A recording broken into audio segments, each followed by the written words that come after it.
Captain Sunho Kim stood on the bridge of the research vessel Unity, watching the stars shift past the viewscreen. 3 months into their mission in the Epsilon Nebula, his crew had discovered 6 new planets and collected enough data to keep scientists busy for years. It was supposed to be routine exploration work, the kind that helped humanity map the galaxy one system at a time. "Captain, we're picking up a distress signal," called out Communications Officer Jisoo from her station. Her voice carried a note of surprise. The Epsilon Nebula was supposed to be empty space, far from any known colonies or trade routes. Sunho moved to her console, studying the readings. The signal was weak, but definitely artificial. "Can you clean it up?" Jisoo worked her controls, filtering out the static. Slowly, a voice emerged from the noise. It spoke in Galactic Standard, the common language used for trade and diplomacy between species. "This is Colony Base 7 of the Krill Empire. Plague has taken our people. Our children are dying. Any ships receiving this message, please respond. Please help our young ones." The bridge fell silent. Everyone knew about the krill. They were massive insectoid creatures, nearly 3 meters tall, with razor-sharp claws and mandibles that could cut through steel. For centuries, they had been the galaxy's most feared predators. Krill warriors were unstoppable in battle, and their ships could destroy entire fleets. "Check the star charts," Sunho ordered. "Where is this signal coming from?" Navigator Ju quickly pulled up the local system maps. "Third planet in the Kepler 442 system, Captain, about 6 hours away at current speed." Medical Officer Nari Choi looked up from her workstation. "Captain, if there really is a plague, we should be careful. We don't know what kind of disease could affect the krill." Sunho nodded. The krill were known for their incredible toughness. Their thick exoskeletons could stop most weapons, and their biology was resistant to toxins that would kill other species instantly. If something had made them sick enough to call for help, it must be serious. "Jisoo, try to contact them directly," Sunho said. She adjusted her equipment and sent a response. "Colony Base 7. This is the human vessel Unity. We received your distress call. Please respond." They waited. Minutes passed with only static. "Try again," Sunho ordered. "Colony Base 7. Please respond. We are willing to help." Still nothing. Security. Chief Borahan stepped forward. "Captain, this could be a trap. The krill are not known for asking for help. They usually just take what they want." "That's what worries me," Sunho replied. "If the krill are asking for help, something very bad has happened." Engineer Jaewon, you spoke up from his station. "Captain, I'm detecting no ships in that system. No energy signatures from weapons or shields. If it is a trap, they're not using any technology I can identify." Sunho thought carefully. The smart thing would be to report this to Galactic Federation Command and let them decide. But the distress call mentioned children. Even krill children deserved help if they were dying. "Set course for Kepler 442, he decided, "but keep our shields up and weapons ready." The Unity changed direction, heading toward the unknown krill colony. As they traveled, Nari researched everything she could find about krill biology and diseases. There wasn't much information available. Most species preferred to avoid the krill entirely. "I found something interesting," she announced after several hours. "There are records of a plague that affected krill colonies about 50 years ago. It was called the Grey Death because of how it made their exoskeletons turn gray before they died." "What stopped it?" Sunho asked. "Nothing stopped it. The affected colonies were completely wiped out. No survivors. When they arrived at the Kepler 442 system, their sensors immediately detected the krill colony on the third planet. It was huge, covering an area the size of a small city. But there were no signs of life. "I'm not picking up any movement," reported Junho. "No energy signatures from buildings or vehicles. But the structures are intact," added Jaewon. "Whatever happened here, it wasn't a battle." Sunho studied the readings. The colony looked abandoned, but their equipment showed organic matter still present in the buildings. "Nari, what do your medical scanners show?" "I'm detecting decomposing organic material throughout the colony. But there's something else." She adjusted her instruments. "I'm reading life signs from the central area. Weak ones, but definitely alive." "The distress call mentioned children," Sunho said quietly. "Captain," Bora interrupted, "I strongly advise against landing. We don't know what killed the adults. It could still be dangerous." "We can't leave without investigating," Sunho replied. "If there are survivors down there, especially young ones, we have a duty to help." He turned to his crew. "I'm not ordering anyone to come with me. This is volunteer only." Without hesitation, Nari stepped forward. "I'm coming. If there are sick children, they'll need medical help." Jaewon nodded. "You'll need technical support if their life support systems are failing." Bora sighed. "Someone has to keep you all alive." Within an hour, they were landing in the center of the krill colony. The buildings were unlike anything humans had built. They were organic-looking structures that seemed to grow from the ground rather than being constructed. Everything was sized for beings much larger than humans. The silence was complete. No sounds of machinery, no voices, no movement of any kind. The air is breathable, Nari reported, checking her scanner, but I'm detecting traces of biological contamination. We should keep our environmental suits sealed. They made their way through empty streets toward the center of the colony where scanners had detected life signs. The buildings around them showed signs of hasty abandonment. Doors were left open, and personal items were scattered on the ground. Look at this, Jae-won called out, pointing to what appeared to be a message carved into a wall. The symbols were in Krill script. Can you translate it? Sunho asked. Jae-won worked with his portable translator. It says, protect the young ones. They are innocent. They found more messages as they walked. All of them spoke about protecting children and ensuring their survival. It became clear that the adult Krill had known. They were dying and had spent their final time trying to save their offspring. The central building was massive, easily 10 stories tall.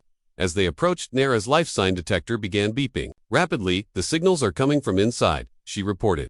Multiple contacts, but they're very weak. They entered through a large doorway and found themselves in a vast chamber. The walls were lined with what looked like incubation pods, hundreds of them.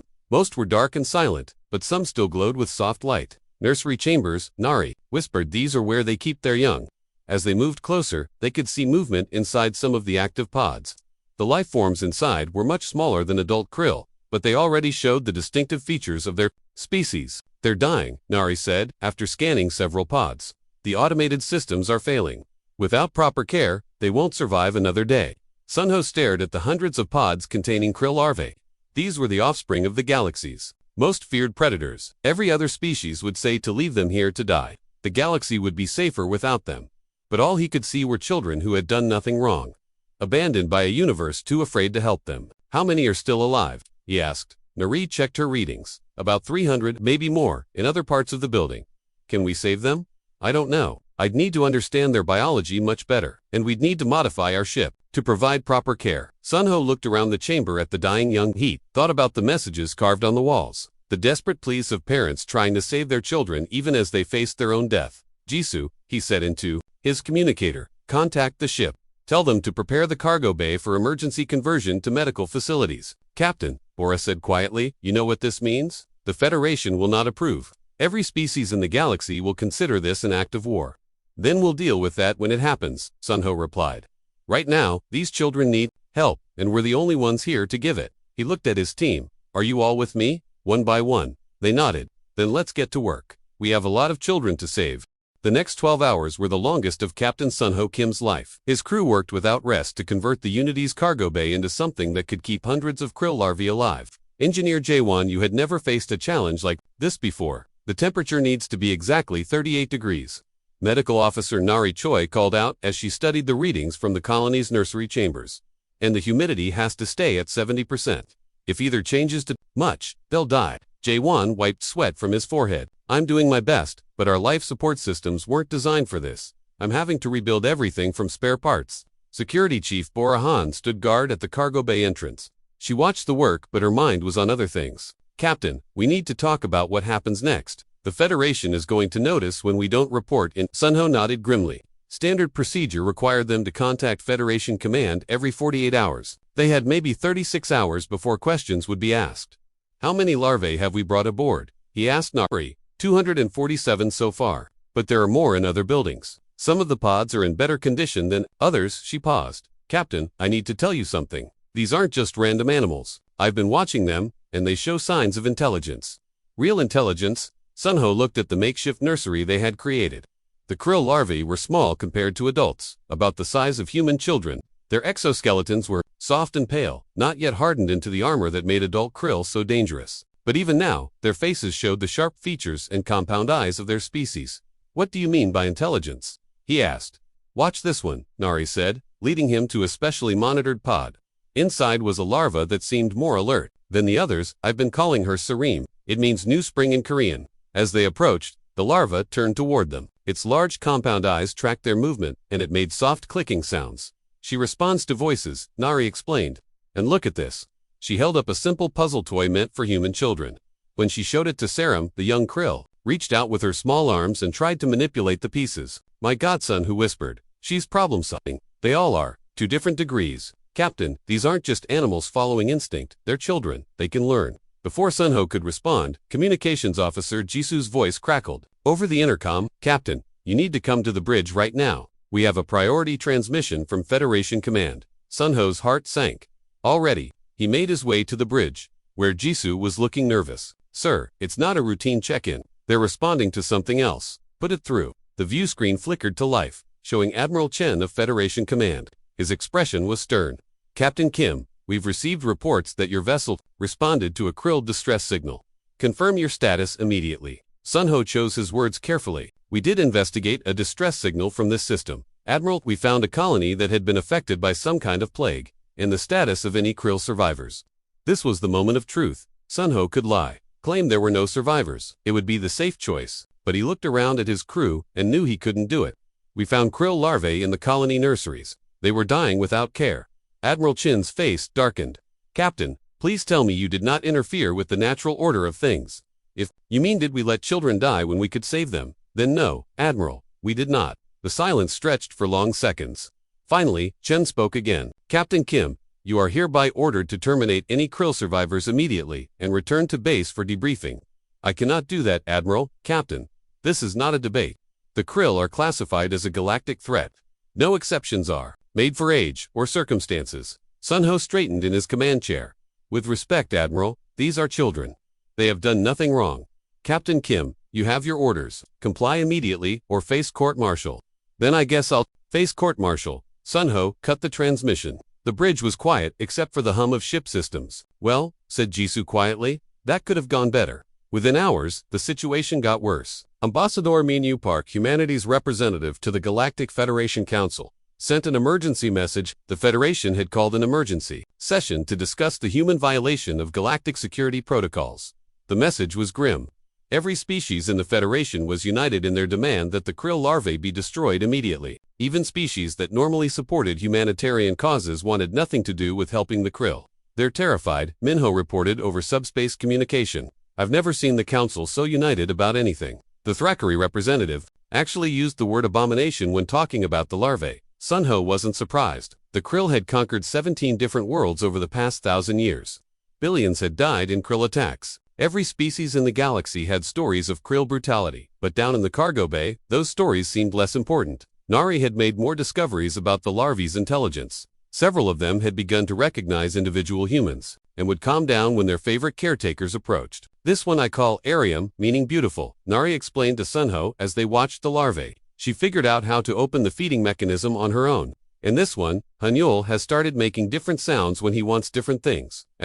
If on cue, Hanyul made a series of soft clicks and whistles. Nari immediately went to adjust his pod's temperature. He was telling me he was too warm, she said with wonder. They're developing their own way to communicate with us. Jaewon had finished the major modifications to the cargo bay. The improvised nursery could now support all the larvae they had rescued. But he brought disturbing news from his technical scans of the colony. Captain, I found evidence of what killed the adults. It wasn't a natural plague.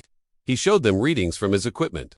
The pathogen was specifically designed to target adult Krill biology. It couldn't affect the larvae because their systems are too different. Someone created this disease. Intentionally, who would do such a thing? Nari asked. Someone who wanted to commit genocide, Bora said grimly. Someone who wanted to wipe out the Krill completely, but make it look like a natural disaster. Sunho studied the data.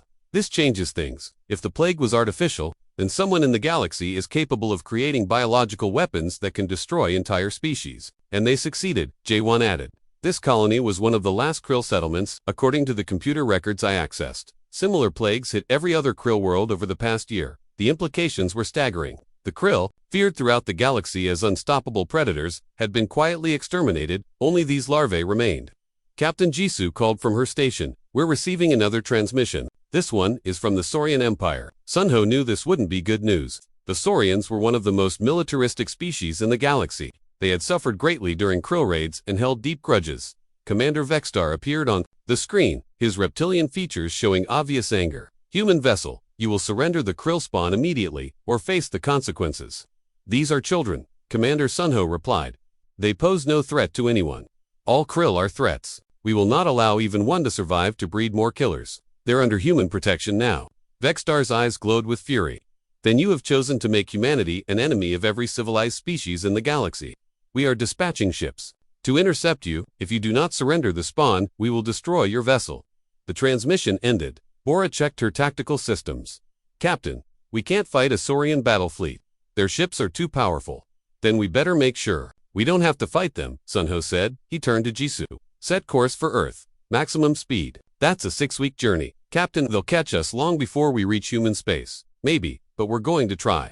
He looked around at his crew. Anyone who wants to transfer to a shuttle and head for the nearest Federation outpost. Now is the time. I won't order anyone to become an outlaw. Nobody moved. We're with you, Captain, Nari said firmly. These children deserve a chance at life. As the Unity began its long journey toward Earth, carrying its precious cargo of young krill, Sunho knew they were racing against time. Behind them, the combined fleets of angry species were mobilizing. Ahead lay uncertain welcome, even from their own people. But in the cargo bay, Sarah made her first recognizable attempt at speaking a human word, and Sunho knew they had made the right choice. 3 days into their journey toward Earth, the Unity's sensors detected the first pursuit ships. Captain Sunho Kim stood on the bridge, watching the tactical display as red dots appeared at the edge of their scanner range. How many? He asked. Security Chief Bora Han.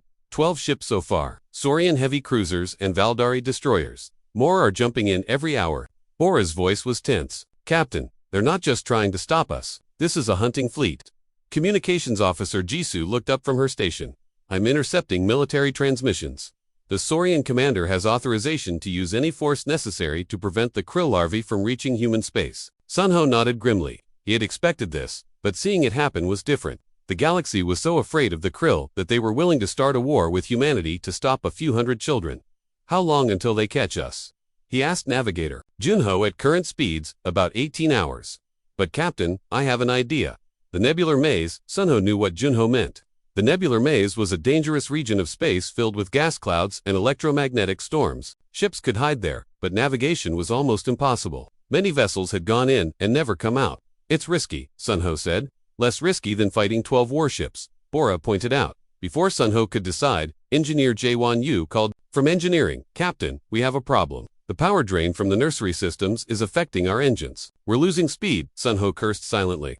The modified life support systems for the krill larvae required enormous amounts of energy. They were being forced to choose between keeping the children alive and staying ahead of their pursuers. Medical Officer Nari to bridge, came Nari's voice over the intercom. Captain, you need to see this. Sunho made his way to the cargo bay that had become their nursery. What he saw amazed him. The krill larvae had organized themselves into groups. The stronger ones were helping care for the weaker ones, sharing food and adjusting each other's environmental controls. They're cooperating, Nari explained excitedly. This goes against everything we know about krill behavior. Adult krill are supposed to be solitary hunters who only work together when forced to. Sarum, the larva they had named first, was clearly the leader of her group. When she saw Sunho approach, she made a series of clicks and whistles that almost sounded like words.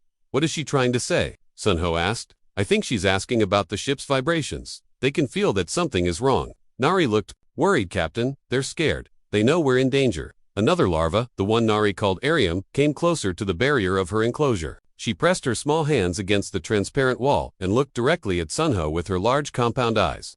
She recognizes you, Nari said softly. They all do. You're the one who ordered their rescue. In their minds, you're their protector. Sun felt the weight of responsibility settling on his shoulders. These weren't just alien creatures anymore. They were individuals with personalities and intelligence. They trusted him to keep them safe. Captain Jisoo's voice crackled over the intercom. The pursuit fleet is hailing us. Sunho returned to the bridge. Put them through. Commander Vexstar of the Saurian Empire appeared on screen. His reptilian features showed cold determination. Captain Kim, this is your final warning. Heave to and prepare to be boarded. We will remove the krill spawn from your vessel. And then, what? Sunho asked. Kill them. That is not your concern. The spawn are a threat to galactic security. They're children, Commander. They've done nothing wrong. Vexter's eyes glowed with anger. I lost my entire family to a krill raid 30 years ago. My world lost billions. These spawn will grow up to become the same monsters. Not if they're raised differently, Sunho argued. Not if they learn human values instead of krill aggression. Impossible. It is in their nature to kill. You're wrong, Sunho said firmly. I've seen them cooperating and caring for each other. They can learn compassion. Vexstar made a dismissive gesture. You have 1 hour to comply, Captain. After that, we will take them by force. The transmission ended. Junho had been plotting courses while they talked. Captain, if we enter the nebular maze now, we can lose them in the gas clouds. Do it, Sunho decided. The Unity changed course, heading toward the swirling clouds of the nebula. Within minutes, their sensors became unreliable as electromagnetic storms interfered with their equipment. I can't get clear readings on anything, Bora reported. But that means they can't track us either. For 6 hours, they played a deadly game of hide-and-seek among the gas clouds. The Unity would move slowly through the maze while the pursuit ships searched desperately for them. During this time, something remarkable happened in the nursery. The krill larvae began working together in ways that amazed their human caretakers. When one larva became sick from the stress of the journey, the others gathered around to comfort it. They shared food without being asked, and helped adjust environmental controls for those who couldn't reach them. This is incredible, Neri told Sunho as they watched. They're showing empathy, real emotional connection to each other. Haniel, one of the more advanced larvae, had been watching the humans work. He began copying their hand gestures and trying to help with simple tasks. When Jaewon dropped a tool, Haniel picked it up and offered it back. He's learning by observation, Jaewon said with wonder. Look how he watches everything we do. But their hiding couldn't last forever. The Saurian ships had spread out through the nebula, and eventually their luck ran out. Contact bearing 27 Mark IV, Bora announced. Saurian cruiser, heading right for us. Evasive maneuvers, Sunho ordered. Junho piloted the Unity through a series of sharp turns, using the gas clouds for cover, but the Saurian ship was faster and more maneuverable. They're gaining on us, Bora reported. And Captain, I'm detecting weapons charging. The first energy blast missed them by meters, lighting up the gas clouds in brilliant colors. The second blast came closer, causing the ship to shake. In the nursery, the larvae huddled together in fear. Some of the younger ones began making distress calls, high-pitched sounds that spoke of terror and confusion. We can't outrun them, Junho said. The nebula is too thick here for high-speed maneuvering. Then we fight, Bora said, preparing the Unity's defensive systems. We can't win against a heavy cruiser, Sunho replied. We need another option. That's when Sarum did something unexpected. She began making a series of complex sounds, different from anything they had heard before. The other larvae responded immediately, and soon all of them were making similar vocalizations. What are they doing? Sunho asked Nari. I don't know. It's like they're coordinating something. Suddenly, every piece of electronic equipment on the ship began responding to the larvae sounds. Lights flickered in rhythm with their vocalizations. Computer displays showed patterns that matched the audio frequencies. They're interfacing with our systems, Jaewon said in amazement. Somehow their natural bioelectric fields are affecting our electronics. Can they help us? Sunho asked desperately. As if in response to his question, the ship's sensors suddenly cleared. The electromagnetic interference that had been blinding them disappeared, and they could see clearly through the nebula. How is this possible? Bora wondered. They're filtering the interference, Jaewon explained. Their bioelectric signatures are canceling out the electromagnetic storms. With clear sensors, Junho could navigate perfectly through the nebula. He found a narrow passage between two massive gas clouds that led toward the nebula's edge. The Saurian ship can't follow us through there, he reported. The passage is too narrow for their cruiser. As they escaped through the hidden passage, Sunho looked back at the nursery. The krill larvae had stopped their coordinated vocalizations, but continued to watch their human caretakers with obvious intelligence. They saved us, Nari said quietly. They understood we were in danger and used their abilities to help. But how did they know how to interface with our systems? Bora asked. Maybe they've been learning more than we realized, Sunho suggested, watching us, understanding our technology. When they emerged from the nebula, they had gained precious time. The pursuit fleet was hours behind, still searching the gas clouds for them. Course for Earth, maximum speed, Sunho ordered. But as they resumed their journey, Ambassador Minho Park sent another message from the Galactic Federation Council. The news was worse than before. Captain, the Federation has voted to expel humanity from Galactic Society. Trade agreements are being cancelled. Diplomatic relations are being severed, and they've authorized any member species to use force to stop your ship. Sunho looked at his crew. They were now truly outlaws, cut off from the galaxy and racing toward a home that might not welcome them. But in the nursery, Sarum was trying to form human words with her mandibles. Her first clear word was thank you, spoken in careful, precise Korea. Whatever the cost, Sunho knew they had made the right choice. The Unity limped into Earth's solar system with damaged engines and failing power systems. Captain Sunho Kim had pushed his ship beyond its limits during the 5-week journey home. Behind them, a massive fleet of alien warships followed at a distance, waiting to see what humanity would do. Earth Control. This is Captain Kim, requesting emergency docking clearance. Communications Officer, Jisoo called out. We have critically important cargo aboard. The response came immediately. Unity, this is Admiral Tayono of Earth Defense Command. You are ordered to maintain position at the edge of the system. Do not approach Earth until further notice. Sunho's heart sank. Earth's military already knew about their cargo and were treating them as a threat. Admiral, we have children aboard who need immediate medical attention, he replied. Captain, those are not children. Those are krill. Earth Defense Council is meeting to decide how to handle this situation. Navigator Junho checked his readings. Captain, the alien fleet is taking position around the system. They're not leaving until this is resolved. On Earth, the arrival of the Unity had triggered the biggest political crisis in human history. President Saddam Lee sat in an emergency session with her top advisors, watching video feeds from the Unity's cargo bay that showed the krill larvae. They look harmless now, said General Wu Jinlim, head of Earth's military forces. But every intelligence report we have says that krill become killing machines when they mature. Defense Minister Qiang Xin disagreed. Captain Kim's reports show these larvae demonstrating intelligence and cooperation. Maybe they can be different if raised properly. It's too dangerous, argued Foreign Minister Hak Jun-yoon. If we protect these creatures, the entire galaxy will turn against us. Earth could be destroyed. President Lee studied the video feeds. The larvae looked vulnerable and frightened, huddled together in their makeshift nursery. Human crew members moved among them, checking their health and providing comfort. What does our xenobiology expert say? She asked. Dr. Yoonji Shin, Earth's leading authority on alien biology, stepped forward. Madam President, Captain Kim's medical officer has sent detailed reports. These larvae show cognitive development far beyond what we expected. They're learning human language and customs. Most importantly, they show genuine emotional attachment to their human caretakers. But will they become violent when they mature? President Lee asked. Unknown.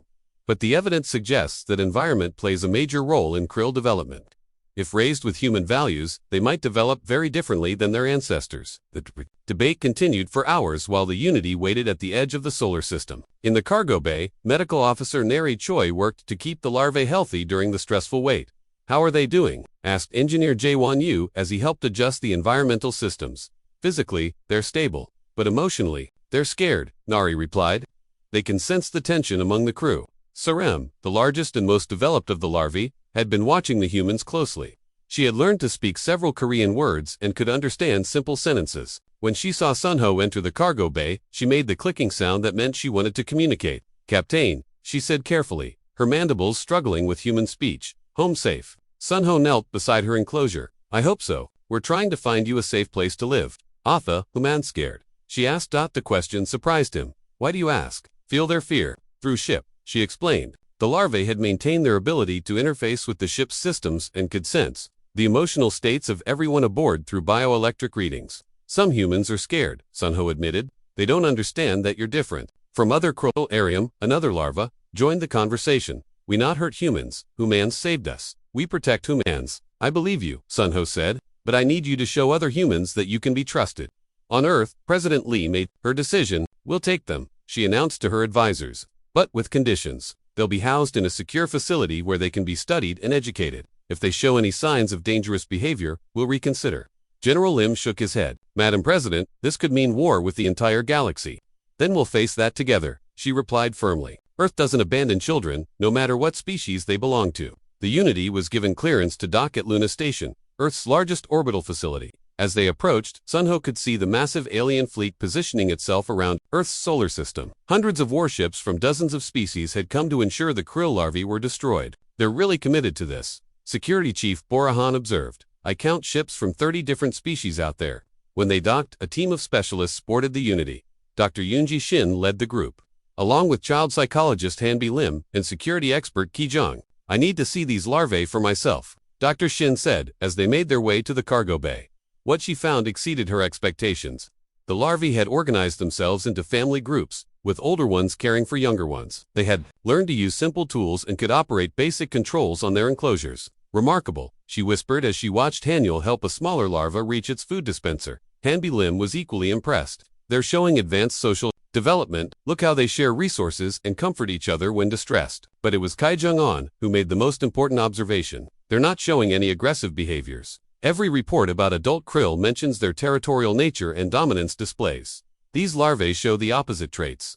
Dr. Shin approached Sarem's enclosure. Hello, she said in Korean. Hello, Sarem, replied carefully. You knew Human. Yes, I'm here to help you and your friends. We good? Not hurt anyone? Dr. Shin felt her heart break a little. You're very good. We're going to take care of you. The transfer to Earth took 3 days. The larvae were moved to a specially constructed facility in the Korean countryside, designed to provide both security and comfort. The building included living areas that mimicked their natural environment while incorporating human educational spaces. Hanbi Lim established a school program for the larvae. We'll teach them human history, ethics, and social skills alongside basic education, she explained to President Lee. How are they adapting? The president asked. Better than we hoped. They're eager to learn and show genuine affection for their human teachers. But outside Earth's atmosphere, the alien fleet waited. Ambassador Minho Park worked desperately to find a diplomatic solution, but the galaxy's position remained firm. They want the larvae destroyed, no exceptions, he reported to President Lee. The Saurian Empire has given us 72 hours to comply or face military action. In the facility, the larvae had settled into their new routine. They attended classes with human teachers, played games together, and continued to develop their language skills. Sarum had become the unofficial translator between the larvae and their human caretakers. Dr. Shin, she said one day, why other space people angry? Dr. Shin chose her words carefully. They're afraid of what Krill used to be like. They think you might become dangerous when you grow up. We not be dangerous, we learn human ways. We be good, I know you will, Dr. Shin assured her. Ariam had been listening to the conversation. If we go away, humans be safe. We're not sending you away, Dr. Shin said firmly. Earth is your home now. That evening, President Lee visited the facility personally. She wanted to see the larvae for herself before making the final decision about Earth's future. What she found was a group of intelligent, curious children who had learned to paint pictures, sing simple songs, and even tell jokes in broken Korean. They gathered around her with obvious excitement at meeting someone new. President Sarem said proudly, having learned the word specifically for this visit. We make picture for you. She held up a drawing that showed humans and larvae working together, with Earth in the background surrounded by stars. This is beautiful, President Lee said, genuinely moved. We draw home, Ariam explained. Earth's home, human's family. As President Lee left the facility, she knew that Earth's decision was final. These children would stay under human protection, no matter what the cost. The next morning, she addressed the world. Earth will not abandon these children. They are innocent beings who deserve the chance to choose their own path. We will face whatever consequences come from this decision, but we will face them as one planet, united in our commitment to protecting those who cannot protect themselves. The countdown to the alien ultimatum continued, but Earth had made its choice. In the facility, the larvae continued their lessons, unaware that the entire galaxy was preparing for war over their young lives. The 72-hour deadline was almost over. In Earth's orbital space, hundreds of alien warships waited in perfect formation. Their weapons were charged and ready. President Sodom Lee stood in the command center of Earth Defense Headquarters, watching the tactical displays with Admiral Taeyong. Final count shows 437 ships from 42 different species. Admiral O reported, this is the largest fleet ever assembled in galactic history, and they're all here to kill children. President Lee said quietly. On the main screen, Commander Vexstar of the Saurian Empire appeared. His reptilian features showed cold determination. President Lee, you have 1 hour remaining. Surrender the krill spawn or face the consequences. Commander, I've told you our position. These children are under Earth's protection. Then you have doomed your entire species for the sake of monsters. The transmission ended. Around the command center, Earth's military officers prepared for what everyone knew would be a hopeless battle. Earth's defense fleet numbered fewer than 50 ships. Against an enemy force 10 times larger. General Wu Jinlim coordinated the defensive positions. We'll make them pay for every meter, he told his commanders. But we can't win this fight. At the facility in Korea, the krill larvae sensed something was wrong. Their connection to electronic systems let them feel the tension throughout Earth's communication networks. Teacher Han Bi Lim found them huddled together in their common area, making soft distress calls. What's wrong? She asked Sarum, who had become their primary spokesperson. Bad feelings from Sky. Sarum replied in her careful Korean. Spaceship's angry. Very angry. We scared, added Ariam. Space people want hurt us. Hamby knelt down to their level. Some space people are afraid of what you might become when you grow up, but humans will protect you. Hanuel, one of the more advanced larvae, had been listening carefully to human conversations. Humans fight for us. Humans die for us. The question caught Hanby off guard.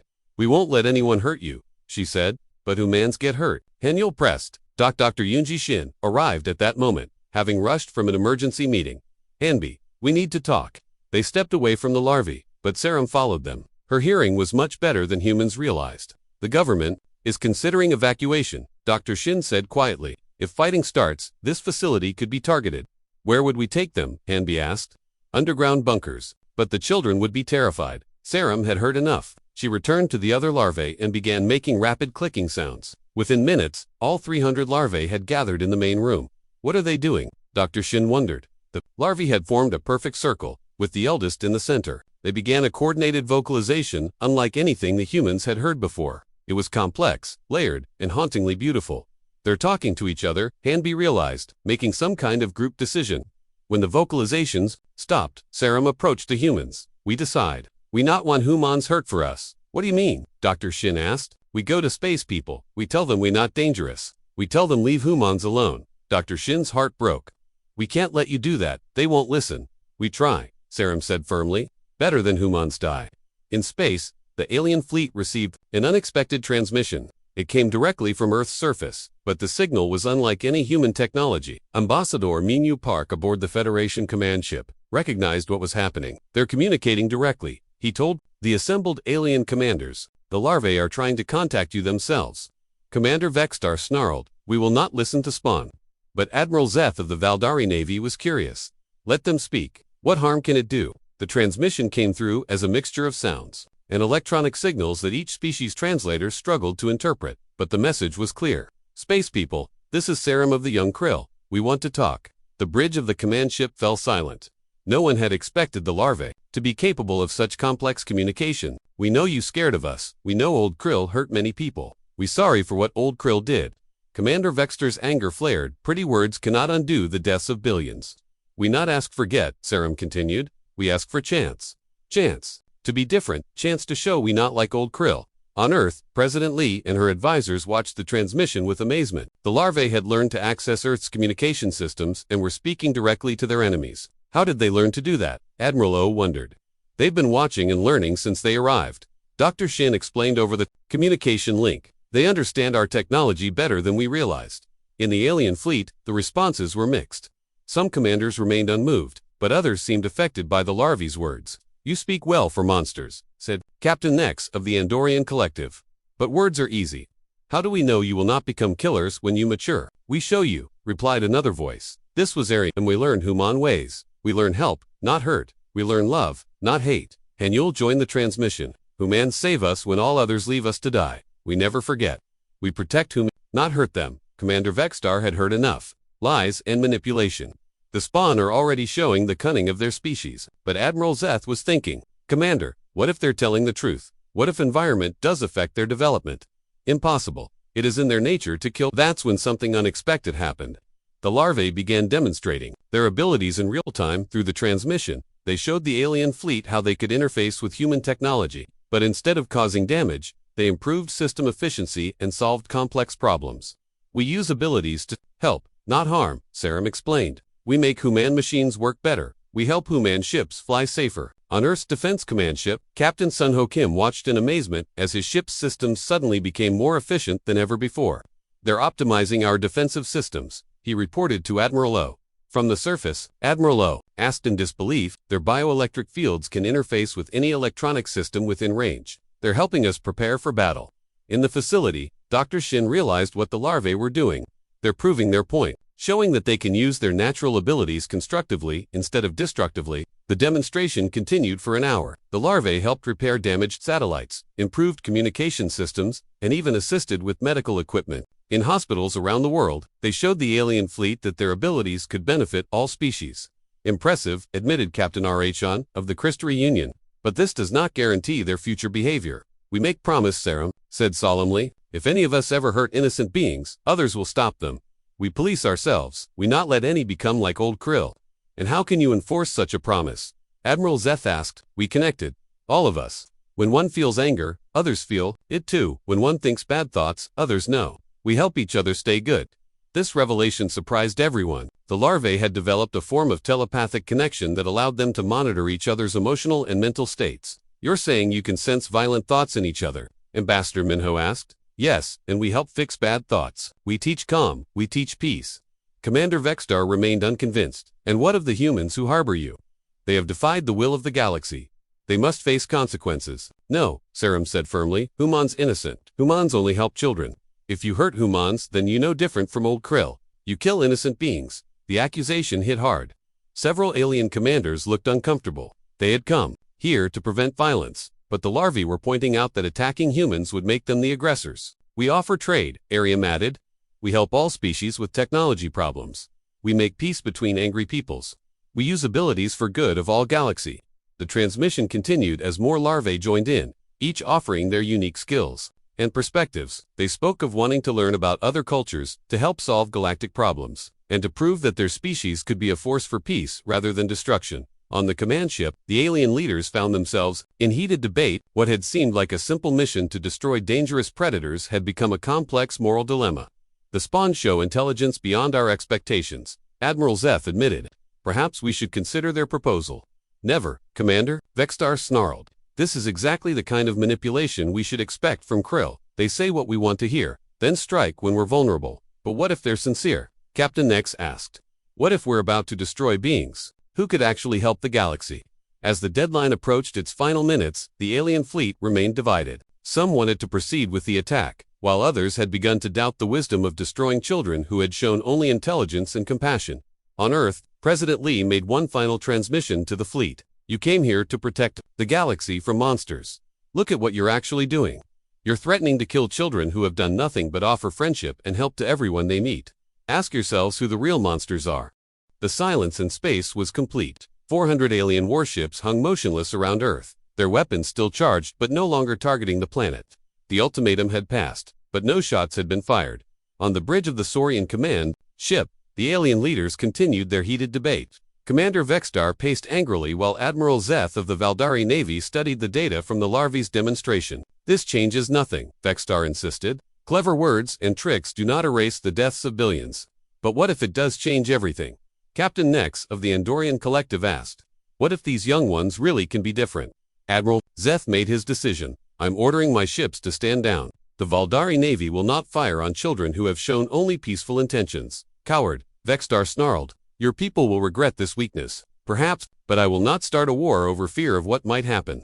One by one, other commanders began to follow Admiral Zeth's lead. The Crystra Union, the Helix Federation, and the Andorian Collective all ordered their ships to power down weapons. But Commander Vexstar was not finished. The Saurian Empire remembers our dead. We will not be swayed by pretty speeches. He turned to his fleet. All Saurian ships, prepare to attack Earth's defense positions. On Earth, President Sodom Lee watched the tactical display as 30 warships broke away from the main fleet and began moving toward Earth. The other alien ships remained in position, but they were not interfering. Saurian ships are closing fast, Admiral Taeyong-o reported. Earth Defense Fleet, take defensive positions. Captain Sunho Kim commanded the lead Earth ship. His crew had been through so much together, and now they faced their final battle. All ships, protect the planet. No matter what happens, we don't let them reach the surface. In the facility in Korea, the krill larvae sensed the approaching danger. Dr. Yoonji Shin and teacher Hanbi Lim tried to keep them calm, but the young ones could feel the anger and fear radiating from the Saurian ships. Bad ships coming, Sir said, her compound eyes wide with concern. Very angry ships. We know, Dr. Shin replied, but the human ships will protect us. Human ships too small, Arium observed correctly. Saurian ships much bigger. The larvae huddled together, making soft distress calls. But then Hanyul stood up, his posture suddenly different. We help, he announced. How? Dr. Shin asked. Show Saurians truth. Show them what old krill really were. Before anyone could ask what he meant, all the larvae began their coordinated vocalizations again. But this time, something different happened. Their bioelectric fields reached out across space, touching the electronic systems of every ship in the area. On the Saurian command ship, Commander Vexstar suddenly staggered as images flooded his mind. But these were not images the larvae had created, they were memories, pulled from the deepest databanks of his own ship's computer systems. He saw the historical records of krill, attacks on Saurian worlds, but the larvae were showing him details that had been hidden or forgotten. The krill had not attacked randomly. They had targeted only worlds where the local governments practiced slavery, genocide, or other atrocities. Impossible, Vexstar whispered, but the evidence was undeniable. His own people's historical records showed that the Saurian colonies destroyed by the krill had been using slave labor from conquered species. The larvae were sharing this revelation with every ship in the fleet. Across dozens of bridges, alien commanders saw the truth about their own histories. The krill had been destroyers, yes, but they had destroyed civilizations that were themselves committing terrible crimes. The old krill were not random killers. Sarum's voice came through the communication systems. They were punisuits. They stopped bad people from hurting innocent ones. Admiral Zeth spoke for many when he said, but they killed billions of innocent beings, along with the guilty. Yes, Arium admitted sadly. Old krill methods were wrong. Violence creates more violence. That's why we learn different way. We learn to stop bad things without killing. To demonstrate, the larvae reached out to the computer systems of several ships that had weapons trained on Earth. Instead of damaging the systems, they simply deactivated the targeting computers temporarily. We could break your ships if we wanted, Haniel explained, but we not want to hurt anyone. We just show that there are other ways to stop bad actions. Commander Vexstar felt his anger wavering as more memories surfaced.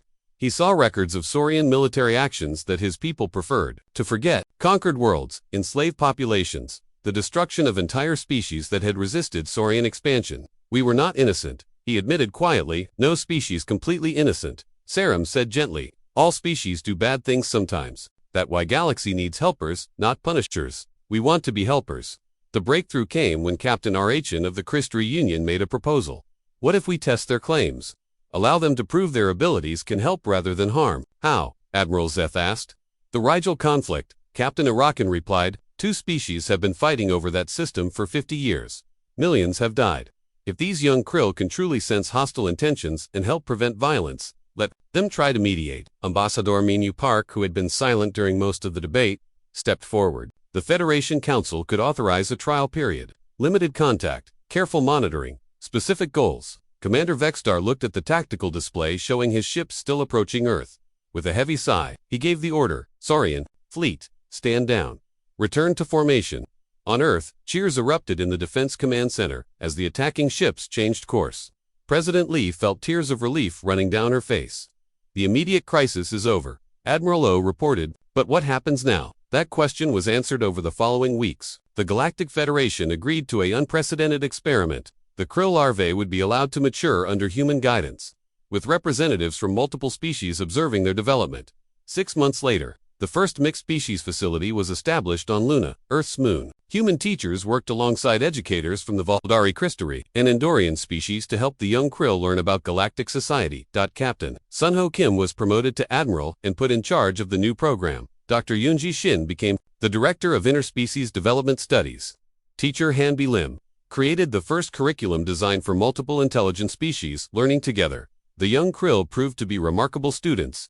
They learned not just about human culture, but about the histories, arts, and sciences of dozens of different species. More importantly, they began to demonstrate their unique abilities in positive ways. When conflicts arose between species, the young Krill could sense the underlying emotions and help negotiators understand each other better. Their ability to interface with technology made them valuable partners in solving complex engineering problems. Sarum, now speaking fluent Galactic Standard as well as Korean, became the first Krill to address the Federation Council. We are not the same as those who came before us, she told the assembled representatives. We carry the memory of their mistakes, and we choose to do better. Ariam specialized in medical applications, using her bioelectric abilities to help diagnose diseases that conventional scanners missed. Haniel became an expert in communication systems, helping to establish better connections between distant worlds. 1 year after the crisis, Commander Vexstar visited Earth personally. He met with the young Krill and was amazed by what he saw. These beings who had once represented his deepest fears had become symbols of hope for the galaxy. I was wrong, he admitted to Admiral Sunho Kim. Fear made me blind to possibilities. Fear does that to all of us sometimes, Sunho replied. The important thing is learning to overcome it. The final test came when the young Krill were asked to help resolve the Rigel conflict that had been suggested as their first challenge. Working with human diplomats and alien mediators, they traveled to the disputed system. Using their ability to sense emotions and hidden motives, they uncovered the real cause of the conflict. Both species had been manipulated by arms dealers who profited from the ongoing war. The revelation led to peace within weeks. They did it, President Lee told her cabinet as reports came in from Rigel. They actually stopped a 50-year war. As the years passed, the young Krill grew into adults who were nothing like their ancestors. They became teachers, healers, peacekeepers, and explorers. They formed families with each other and maintained deep friendships with humans and other species. Sarim eventually became the first Krill ambassador to the Galactic Federation. In her inaugural speech, she said, "My people were once feared as destroyers. Today, we stand before you as builders. We help build bridges between species, build understanding between enemies, and build hope for a peaceful future." Admiral Sunho Kim, now in his 60s, often visited the integrated colonies where humans and Krill worked side by side, watching children of both species play together. He remembered the desperate journey that had brought them here. Was it worth it? Sarum asked him during one visit. She was now fully grown, nearly 3 meters tall, with the distinctive features of her species, but her eyes held warmth and intelligence that no wild Krill had ever shown. Every moment of fear, every risk we took, Sunho replied. It was all worth it to see this. The galaxy had learned that evolution was not just about biology, it was about choice, environment, and the courage to believe that any being could change. The Krill were no longer the galaxy's greatest fear. They had become its greatest hope for lasting peace. And it all began with one human captain who refused to abandon children, no matter how different they might be.